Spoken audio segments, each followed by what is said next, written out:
बच्चों हम atomic structure और रदरफोर्ड मॉडल पढ़ रहे थे। मेरा एक क्वेश्चन है पहला रदरफोर्ड में, चलो मैं आपको क्वेश्चन को आंसर बताता हूँ। रदरफोर्ड मॉडल में जो रेडियो एक्टिव सोर्स है, अब ये रेडियो एक्टिव जो सोर्स है बच्चों, ये रेडियो एक्टिव सोर्स, ये जो रेडियो एक्टिव सोर्स है बच्चों, ये तो तीनों रेज इमिट करता है, alpha rays, beta rays, gamma rays. फिर कैसे परफॉर्म किया होगा सर रदरफोर्ड ने एक्सपेरिमेंट? सर रदरफोर्ड ने फिर ये एक्सपेरिमेंट कैसे परफॉर्म किया होगा? इन्होंने कुछ नहीं किया होगा, एक इलेक्ट्रिक फील्ड लगा दी गई होगी इसके रास्ते में।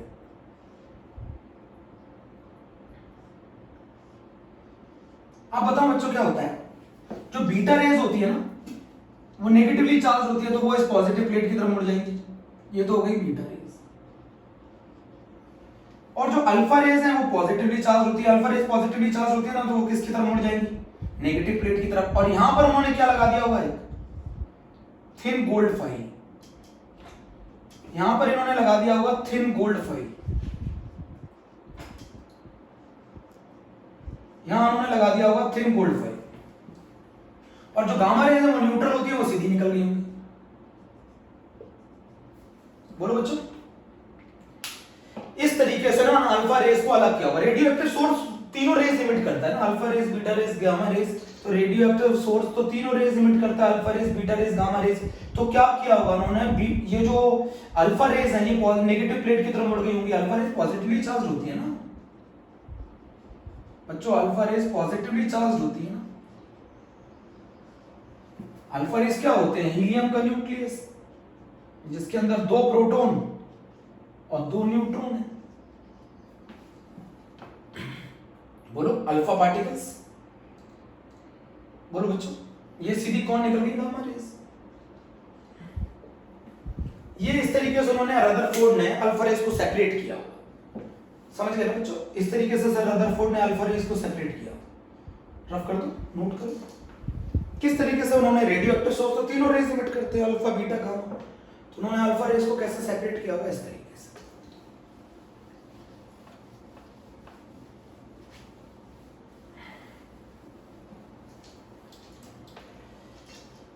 अब ये बताओ, बहुत आसान है, जो कुछ बच्चों के डाउट थे वो बता रहा हूं मैं। ये मान लो मैंने एटम है और ये मेरा न्यूक्लियस है। तो जो मास ऑफ एटम था, mass of atom is concentrated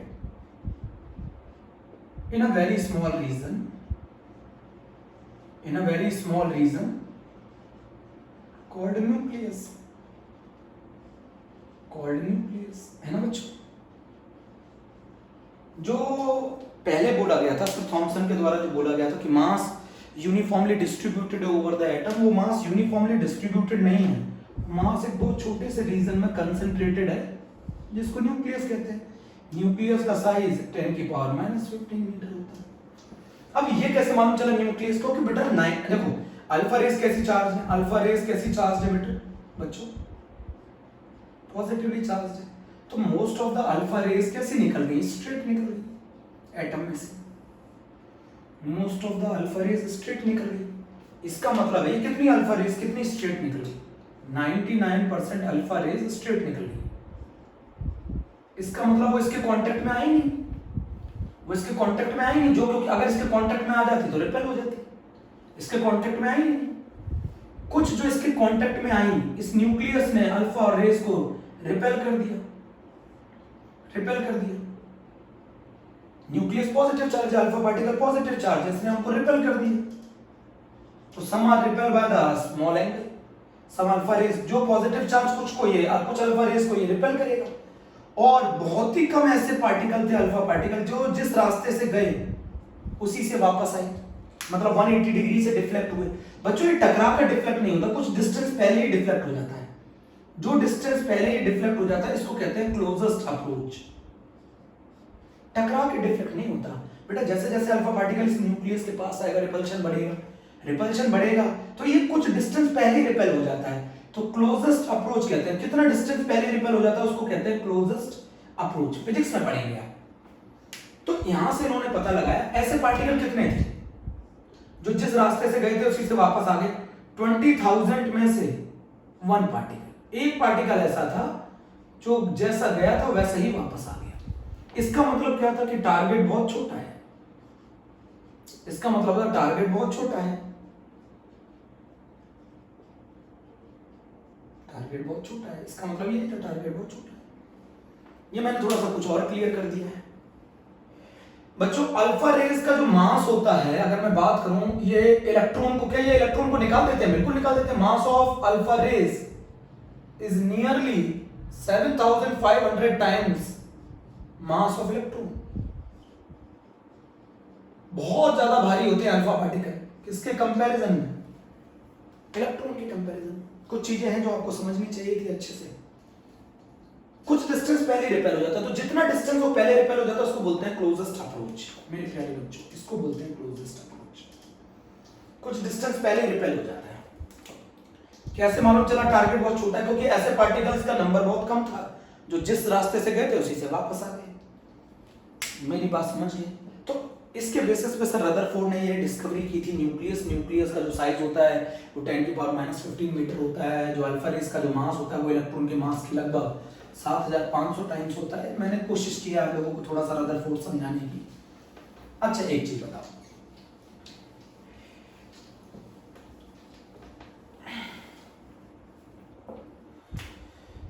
बच्चों अगर मेरी बात समझना बहुत ध्यान से, मेरी बात समझना बच्चों बहुत ध्यान से। तो सर रदरफोर्ड क्या चीज समझा नहीं पाए? सर रदरफोर्ड के ड्रॉबैक्स की अगर मैं बात करूं, ड्रॉबैक्स ऑफ सर रदरफोर्ड है ना, ड्रॉबैक्स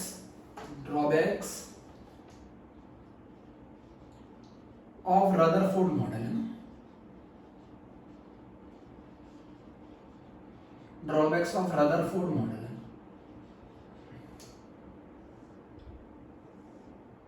देखो बच्चों एक चीज मेरी बात बताओ, सबसे पहला जो ड्रॉबैक था वो स्टेबिलिटी ऑफ एटम को नहीं समझा पा रहे थे, वो स्टेबिलिटी ऑफ एटम को नहीं समझा पा रहे थे। जहां थॉमसन मॉडल बनते ही खत्म हो गया था ना, अब ये क्या बताते हैं? स्टेबिलिटी ऑफ एटम को ये नहीं समझा पाए, ये स्टेबिलिटी ऑफ एटम को नहीं समझा पाए। कैसे?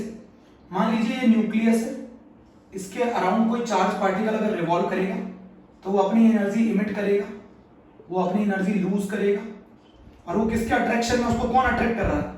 न्यूक्लियस। वो अपनी एनर्जी लूज करेगा in the form of electromagnetic radiation lose करेगा। बेटा जब भी कोई चार्ज पार्टिकल रिवॉल्व करेगा अराउंड द न्यूक्लियस, वो अपनी एनर्जी लूज करेगा in the form of electromagnetic radiation. जब वो अपनी एनर्जी लूज करेगा तो मान लीजिए जब वो अपना पूरा एक सर्किट, अपना पूरा एक पाथ कंप्लीट करेगा, तो उसके बाद उसका पाथ पहले के कंपैरिजन में अब छोटा हो जाएगा। फिर वो और एनर्जी लूज करेगा तो और ज्यादा न्यूक्लियस के क्या आ जाएगा? क्लोज आ जाएगा, और ज्यादा न्यूक्लियस के क्लोज आ जाएगा, और ज्यादा न्यूक्लियस के क्लोज आ जाएगा, और ज्यादा न्यूक्लियस के क्लोज आ जाएगा, और ज्यादा न्यूक्लियस के क्लोज आ जाएगा। एक समय ऐसा आ जाएगा कि वो न्यूक्लियस से कोलाइड कर जाएगा, और अगर न्यूक्लियस से कोलाइड कर गया तो कहानी खत्म है। बच्चों मैं क्या समझाना चाहता हूँ, मान लीजिए एक मोटरसाइकिल वाला रिवॉल्व कर रहा है ऐसे, है ना, एक सर्कुलर पाथ में, तो अगर वो वेलोसिटी को सेम रखता है तो उसी पाथ में घूमेगा। अगर वो वेलोसिटी को कम कर दे तो उसका पाथ पहले के कंपैरिजन में छोटा हो जाएगा। बेटा रिवॉल्व करने के कारण सेंट्रीपिटल फोर्स तो लग रही है। बच्चों अगर एक मोटरसाइकिल वाला सेम वेलोसिटी से घूम रहा है तो उसी पाथ में घूमेगा। अगर मान लो वो अपनी वेलोसिटी कम कर दे तो उसका पाथ पहले के कंपैरिजन में इस बार थोड़ा छोटा हो जाएगा, वो सेंटर के टुवर्ड्स और ज्यादा क्लोज आ जाएगा। तो और वेलोसिटी को कम कर दे तो वो और ज्यादा छोटे पाथ में घूमना पड़ेगा, और ज्यादा वेलोसिटी को कम कर दे तो और ज्यादा छोटे पाथ में घूमना पड़ेगा। तो वो जैसे जैसे अपनी वेलोसिटी को कम करेगा वैसे वैसे वो सेंटर के टुवर्ड्स आ जाएगा। अब मैं आपको बताता हूँ, इलेक्ट्रॉन जो है वो भी एक चार्ज पार्टिकल है, इलेक्ट्रॉन है वो भी एक चार्ज पार्टिकल है। अगर इलेक्ट्रॉन चार्ज पार्टिकल है तो वो भी अपनी एनर्जी क्या करेगा? लूज करेगा। तो अगर वो पहले इस पाथ में घूम रहा है तो अब उस एनर्जी लूज करने के कारण उसका पाथ क्या हो जाएगा? पहले के कंपैरिजन में छोटा। फिर और एनर्जी लूज करेगा तो और छोटा। और अगर इलेक्ट्रॉन ने स्पाइरल पाथ ऑक्यूपाई कर लिया, अगर इलेक्ट्रॉन ने स्पाइरल पाथ ऑक्यूपाई कर लिया तो एक मूवमेंट ऐसा आ जाएगा जब इलेक्ट्रॉन किससे कोलाइड कर जाएगा? न्यूक्लियस से। और अगर इलेक्ट्रॉन न्यूक्लियस से, ये वह कैसा बेटा पाथ कैसा है? स्पाइरल पाथ है। देखो ये सर मैक्सवेल की इलेक्ट्रोमैग्नेटिक थ्योरी है। उनका कहना था जब कभी कोई चार्ज पार्टिकल रिवॉल्व करता है तो वो अपनी एनर्जी लूज करता है इन the form of electromagnetic radiation. अगर वो अपनी एनर्जी लूज करेगा तो वो न्यूक्लियस के और ज्यादा पास आता जाएगा, और ज्यादा पास आ जाएगा। एक समय ऐसा आ जाएगा कि वो न्यूक्लियस से कोलाइड कर जाएगा। इलेक्ट्रॉन भी एक चार्ज पार्टिकल है। अगर इलेक्ट्रॉन एक चार्ज पार्टिकल है तो वो भी अपनी एनर्जी लूज करेगा, और अगर वो भी एनर्जी अपनी लूज करेगा तो वो भी कैसा पाथ फॉलो करेगा बच्चों? स्पाइरल। स्पाइरल पाथ में क्या होता है? जब वो कंप्लीट कर लेगा अपना एक पाथ, कंप्लीट पाथ करेगा, उसके बाद उसका पाथ पहले के कंपैरिजन में छोटा हो जाएगा। क्यों? क्योंकि उसने एनर्जी लूज कर दी, तो वो और ज्यादा छोटा हो जाएगा, उसके बाद फिर और ज्यादा छोटा हो जाएगा। एक मोमेंट ऐसा आ जाएगा जब न्यूक्लियस से क्या कर जाएगा, कोलाइड कर जाएगा। अगर वो न्यूक्लियस से कोलाइड कर गया, न्यूक्लियस से क्या कर जाएगा, कोलाइड कर जाएगा। और अगर वो न्यूक्लियस से कोलाइड कर गया तो ऐसा करने में उसे टाइम लगेगा 10⁻⁸ सेकंड। तो एटम डिस्ट्रॉय हो जाना चाहिए कितने सेकंड्स में?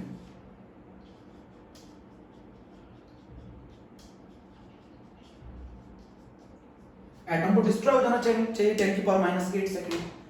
तो मैं क्या बता रहा हूं, जब कोई चार्ज पार्टिकल रिवॉल्व करता है तो क्या करता है, अपनी एनर्जी लूज करता है इन the form of electromagnetic radiation. और जब वो अपनी एनर्जी लूज करेगा इलेक्ट्रोमैग्नेटिक रेडिएशन, तो पहले के कंपैरिजन में उसका पाथ छोटा होता जाएगा, छोटा होता जाएगा, होता जाएगा, होता जाएगा। एक मोमेंट ऐसा आ जाएगा जब न्यूक्लियस से कोलाइड करेगा। तो अगर मान लो इलेक्ट्रॉन भी एक चार्ज पार्टिकल है, तो फिर उसको भी एनर्जी लूज करनी चाहिए, तो फिर उसका पाथ भी, अगर मान लो इलेक्ट्रॉन ने न्यूक्लियस के अराउंड रिवॉल्व करते वक्त स्पाइरल पाथ ऑक्यूपाई कर लिया, तो एक समय ऐसा आ जाएगा जब वो न्यूक्लियस से कोलाइड कर जाएगा, और जैसे ही न्यूक्लियस से कोलाइड करेगा एटम क्या हो जाएगा, डिस्ट्रॉय हो जाएगा। तो ऐसा एटम, जहां थॉमसन मॉडल ये बोलता था कि एटम बनते ही डिस्ट्रॉय हो जाना चाहिए, वैसे ही ये मॉडल बोलता है कि 10⁻⁸ सेकंड के बाद डिस्ट्रॉय होना चाहिए। किसको? एटम को। बट ये देखा गया कि एटम की जो लाइफ है, एटम की जो लाइफ है वो 13 बिलियन ईयर्स है। एटम की जो लाइफ है वो 13 बिलियन ईयर्स है। तो सर मैक्सवेल ने कहा था when a charge particle revolve it loses energy. जब वो चार्ज पार्टिकल, ये वैसे ही है जैसे एक आदमी कोई बाइक मोटरसाइकिल घुमा रहा है सर्कुलर पाथ में, और अगर वो अपनी वेलोसिटी कम कर देगा तो अब इस बार उसको पहले के कंपैरिजन में शॉर्ट पाथ को फॉलो करना पड़ेगा, उसका पाथ पहले के कंपैरिजन में छोटा हो जाएगा, और वेलोसिटी कम कर देगा तो और पाथ छोटा हो जाएगा। सिमिलरली इलेक्ट्रॉन अगर अपनी एनर्जी लूज करता जाएगा तो उसका पाथ क्या होता जाएगा, छोटा होता जाएगा। एक समय ऐसा आ जाएगा जब उसकी एनर्जी बिल्कुल खत्म हो जाएगी तो न्यूक्लियस से क्या कर जाएगा, कोलाइड करेगा। तो इसमें कितना समय लगेगा, ये सर बोर ने पता किया था, उसमें लगेगा समय 10⁻⁸ सेकंड। 10⁻⁸ सेकंड के बाद एटम को डिस्ट्रॉय हो जाना चाहिए। जहां थॉमसन मॉडल ये कहता था एटम बनते ही डिस्ट्रॉय हो जाना चाहिए, ये कहता था 10⁻⁸ सेकंड के बाद डिस्ट्रॉय होना चाहिए। बट जब चेक किया गया तो एटम की जो लाइफ थी वो 13 बिलियन ईयर्स थी। तो ये चीज ये कौन नहीं समझा पा रहे थे, सर रदरफोर्ड नहीं समझा पा रहे थे। सर रदरफोर्ड उनके हिसाब से जो एटम है उसकी लाइफ होनी चाहिए 10⁻⁸ सेकंड, बट एटम की जो लाइफ है वो 13 बिलियन ईयर्स है। तो ये स्टेबिलिटी ऑफ एटम को एक्सप्लेन नहीं कर पाए। दूसरा ये पॉइंट है, ये स्पेक्ट्रम ऑफ एटम को एक्सप्लेन नहीं कर पाए, स्पेक्ट्रम ऑफ एटम को एक्सप्लेन नहीं कर पाए, स्पेक्ट्रम ऑफ एटम को एक्सप्लेन नहीं कर पाए। कौन? Sir Rutherford spectrum of atom को एक्सप्लेन नहीं कर पाए। अच्छा आप बोलेंगे क्या मतलब है स्पेक्ट्रम ऑफ एटम? स्पेक्ट्रम का क्या मतलब होता है? स्पेक्ट्रम का क्या मतलब होता है? स्पेक्ट्रम का मतलब होता है अगर एक व्हाइट लाइट अगर मैं प्रिज्म पे डालता हूं तो वो व्हाइट लाइट प्रिज्म पे जाने के बाद अपने 7 कलर्स में क्या हो जाती है, डिस्पर्स हो जाती है। और ये 7 कलर्स आपको स्क्रीन पर मिलते हैं, इसको कहा जाता है स्पेक्ट्रम, इसको बोला जाता है स्पेक्ट्रम। एक व्हाइट लाइट अपने कांस्टेंट 7 कलर्स में डिस्पर्स हो जाना, जब हम उसे किससे पास करते हैं, प्रिज्म से। व्हाइट लाइट का डिस्पर्स हो जाना on passing through the prism into 7 colours, इसी को क्या बोला जाता है, स्पेक्ट्रम। तो आपको मैं बता दूं sir Rutherford spectrum of atom को एक्सप्लेन नहीं कर पाए। और ये किस एटम का स्पेक्ट्रम था, हाइड्रोजन एटम का स्पेक्ट्रम। आगे आपको समझ में आएगा। तो एक व्हाइट लाइट का डिस्पर्स हो जाना, तो किस में से पास होने के बाद, प्रिज्म से पास होने के बाद अपने 7 कलर्स में, और वो 7 कलर्स में रेड से लेके वायलेट तक, इसी को बोलते हैं स्पेक्ट्रम। एक व्हाइट लाइट का डिस्पर्स हो जाना, आप लोगों ने पढ़ा होगा 10th में। एक व्हाइट लाइट को अगर हम प्रिज्म से पास करते हैं तो अपने 7 कांस्टेंट कलर्स में डिस्पर्स हो जाती है ना, और ये हम फोटोग्राफिक प्लेट पे ऑब्टेन कर लेते हैं, इसी को स्पेक्ट्रम कहते हैं। तो ये स्पेक्ट्रम ऑफ एटम को भी एक्सप्लेन नहीं कर पाया। बच्चों ये समझ में आया, ये atom of spectrum of atom को भी एक्सप्लेन नहीं कर पाया। ड्रॉप कर दो। इनका ये कहना था कि जब चार्ज पार्टिकल, सर मैक्सवेल का कहना था जब चार्ज पार्टिकल रिवॉल्व करता है तो वो अपनी एनर्जी लूज करता है इलेक्ट्रोमैग्नेटिक रेडिएशन के फॉर्म में, और अगर उसकी एनर्जी लूज होती जाएगी तो वो कैसा पाथ ऑक्यूपाई कर लेगा, स्पाइरल। तो एक ऐसा मोमेंट आएगा जब वो न्यूक्लियस से कोलाइड कर जाएगा, और न्यूक्लियस से कोलाइड कर जाएगा तो है ना, न्यूक्लियस से कोलाइड कर जाएगा, तो इलेक्ट्रॉन भी एक चार्ज पार्टिकल है। तो अगर इलेक्ट्रॉन ने स्पाइरल पाथ ऑक्यूपाई कर लिया अराउंड न्यूक्लियस, तो एक समय ऐसा आएगा जब वो न्यूक्लियस से कोलाइड कर जाएगा, और अगर ऐसा किया तो 10⁻⁸ सेकंड में एटम को डिस्ट्रॉय हो जाना चाहिए, बट एटम की जो लाइफ है वो कितनी निकली, 13 बिलियन ईयर्स। तो ये चीज एक्सप्लेन नहीं कर पाए कौन, सर रदरफोर्ड। उसके बाद मैं आपको एक चीज और बताना चाहता हूँ, यहाँ पर समझना मेरी बात को। हाइड्रोजन के जो आइसोटोप्स हैं, हाइड्रोजन एटम के जो आइसोटोप्स हैं वो बच्चों है प्रोटियम। हाइड्रोजन एटम के जो आइसोटोप है वो है protium, deuterium, tritium. Hydrogen atom के जो आइसोटोप्स है वो है प्रोटियम, ड्यूटेरियम, ट्रिटियम। प्रोटियम का क्या मतलब बेटा, इसके पास सुनो बच्चों, इसके पास न्यूक्लियस में एक प्रोटॉन होता है और एक ही इलेक्ट्रॉन होता है। ड्यूटेरियम के पास एक प्रोटॉन, एक न्यूट्रॉन और एक इलेक्ट्रॉन होता है। ट्रिटियम के पास 2 न्यूट्रॉन, एक प्रोटॉन, एक इलेक्ट्रॉन होता है।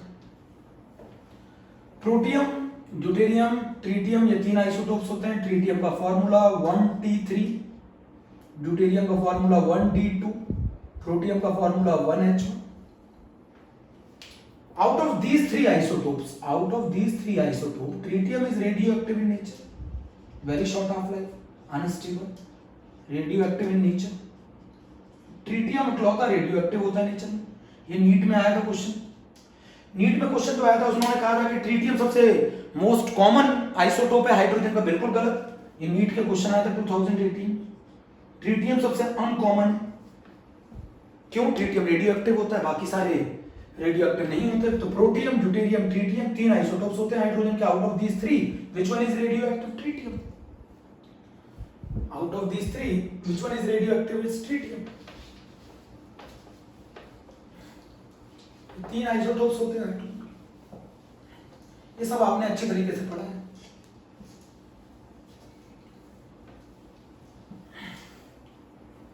ये क्वेश्चन आया बेटा जी में 2019 कर लेंगे, बहुत ही इजी क्वेश्चन। एक और मेरी बात बहुत ध्यान से समझनी है, अगर मैं किसी एटम का रिप्रेजेंटेशन करता हूं तो किसी एटम का रिप्रेजेंटेशन कैसे होता है? एक्स ए जेड। अब ये जो जेड होता है ये प्रोटॉन्स के बराबर होता है, बार बार मत पढ़वाइए प्लीज। ये जेड जो होता है नंबर ऑफ प्रोटॉन्स के बराबर होता है।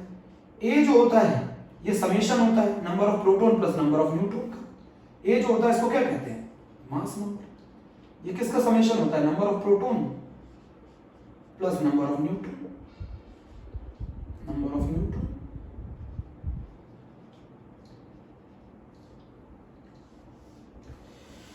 Number of proton plus number of neutron का सम होता है बच्चों।